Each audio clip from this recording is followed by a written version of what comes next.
Salam tout le monde, salam, c'est Yacine, j'espère que vous allez bien. Alors, vous savez, en ce moment, on en fait tout un plat, du racisme, etc. Alors, j'ai décidé d'en parler un petit peu, d'accord? Via ces photos qui sont en train de tourner sur les réseaux sociaux. Alors, premier élément que j'aimerais apporter, c'est que un croyant, un véritable croyant, musulman, ne peut pas être raciste. Il n'en a pas le droit. Je m'explique. Il y a un verset dans le Coran qui dit la chose suivante. Parmi les preuves de l'existence de Dieu, il y a les différences de nos langues et de nos couleurs. Premier élément. Deuxième élément, le croyant sait que la création d'Allah est diverse et variée. Donc normalement, le croyant ne peut pas être raciste. Ça n'est pas possible. Un authentique croyant ne peut pas être raciste parce qu'il accepte l'entièreté de la création d'Allah, peu importe ce qu'elle est, peu importe la couleur de peau, peu importe, enfin je sais pas moi, quel autre critère de genre, je sais pas, mais en tout cas, l'authentique croyant accepte l'entièreté de la création d'Allah et ce sans faire de distinction de genre, de race ou de je ne sais pas quoi d'autre. Bien. Alors, en ce moment, donc, nous avons des groupes d'extrême droite qui font un peu le buzz là avec les photos que je viens de vous montrer. Alors, nous allons les analyser, ces photos. D'accord? Nous allons les analyser, ces photos. Alors, nous allons commencer par la première photo en haut à gauche. D'accord? Donc, je vais agrandir. Voilà. Alors, la première photo dit, donc pardonnez-moi, je ne fais que lire ce qui est écrit. Le Maroc retourne la France, comme Rocco retourne Katsuni, baise la France. Donc déjà, premièrement, on voit le nom d'une actrice porno. Je pense pas que les musulmans pratiquants, d'accord, regardent du porno.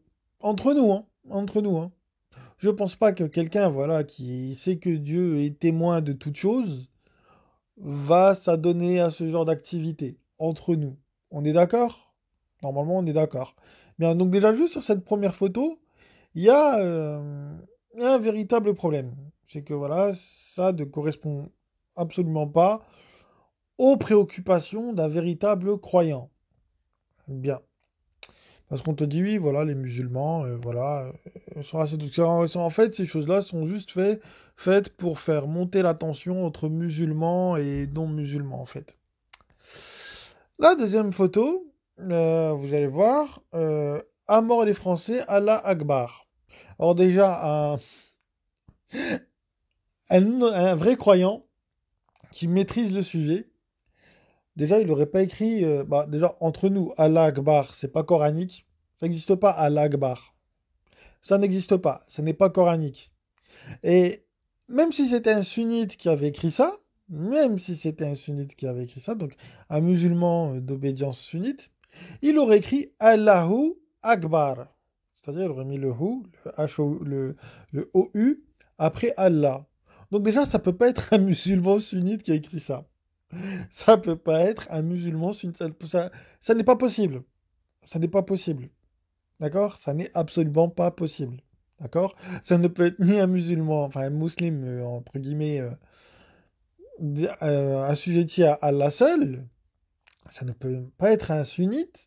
Et ça ne peut pas être non plus un chiite qui a écrit cette connerie-là. À mort les Français, Allah Akbar. Bon, c'est voilà. Allahu Akbar, on dit. Allahu Akbar. Bien. Si on a Moro Blanc. Moro Blanc, pourquoi Moro Blanc? Allez savoir, je sais pas. Après là, on a une statue du général de Gaulle où on a écrit Nique la France. Alors moi, j'ai remarqué un truc, c'est que c'est bizarre quand même, il y a quand même très peu de fautes d'orthographe, voire pas du tout. Parce que Baise la France est bien écrit. Voilà. Là, ils ont juste fait une faute là sur Katsuni, c'est un K et non pas un C, parce que j'ai été voir sur Internet pour vérifier. Voilà. Donc, il y a absolument pas de faute d'orthographe, à part dans le Allahu Akbar, qui n'est pas coranique. Je le répète, ça n'est pas coranique de dire ça. Donc, il y a un vrai problème. Donc, ces choses-là sont de la pure manipulation. C'est de la pure et stricte manipulation. Voilà. C'est encore une fois pour faire en sorte que les gens se détestent les uns les autres. Ni plus, ni moins. Rien d'autre. Rien d'autre. D'accord? Bien. Et au passage, je tiens quand même à le préciser, le racisme anti-blanc, ça existe quand même. Parce qu'on va arrêter 2 minutes de faire les hypocrites aussi, nous, hein, d'accord? Le racisme anti-blanc existe. Oui, oui, le racisme anti-blanc existe. Il y a des entreprises voilà, des PME notamment, euh, enfin, dans lesquelles les patrons, voilà, n'engagent que des gens qui sont liés à leur communauté ou qui sont d'une certaine religion. D'accord? Voilà. Donc voilà, ça existe le racisme anti-blanc ou voilà le racisme anti-non musulman. Enfin, je sais pas comment le dire. Ça existe aussi. Des abrutis, il y en a dans toutes les communautés de toute façon. Il y en a partout des abrutis. Il y en a partout. Il y en a partout. Vous avez des abrutis qui sont blancs, vous avez des abrutis qui sont noirs, vous avez des abrutis qui sont arabes, des abrutis qui sont chinois, des abrutis qui sont indiens, ce que vous voulez, il y a des abrutis dans toutes les communautés. D'accord? Et il y a des racistes dans toutes les communautés. Il y a des racistes chez les blancs, il y a des racistes chez les noirs, il y a des racistes chez les arabes, il y a des racistes chez tous les autres aussi. Voilà. Donc à partir de là, voilà, moi je dis statu quo. Voilà, statu quo. Il y a des cons partout. Il y a des cons partout. Voilà. Mais s'il vous plaît, ne tombez pas dans ce genre de piège. Regardez, franchement, c'est flagrant. C'est flagrant. C'est absolument c'est flagrant. Voilà, c'est tout ce que j'avais à dire sur ça. Voilà. La prochaine vidéo que je vais faire, ça sera une petite plaidoirie pour défendre le prophète Mohammed, on va dire ça comme ça. Parce que je l'ai déjà dit, Mohammed n'est pas un prénom. Parce que je suis tombé sur un tract justement de personnes d'extrême droite que j'ai arraché de colère en allant au marché, là, il y a quelques jours, où donc, on a une personne qui a fait le procès du prophète et a dit, voilà, si le prophète commettait les actes que nous avons dans ce tract-là aujourd'hui, il prendrait perpétuité. Et la personne citait les sources et tout, hein, c'est-à-dire issus des hadiths et tout, et certains exégèses issus de certains exégètes. On va dire ça comme ça.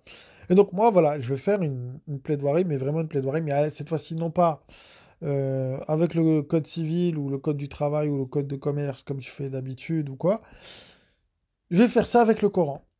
Avec le Coran et vous montrer que le Nabi envoyé par Allah n'est absolument pas ce qu'on nous fait croire qu'il est. Voilà, tout simplement.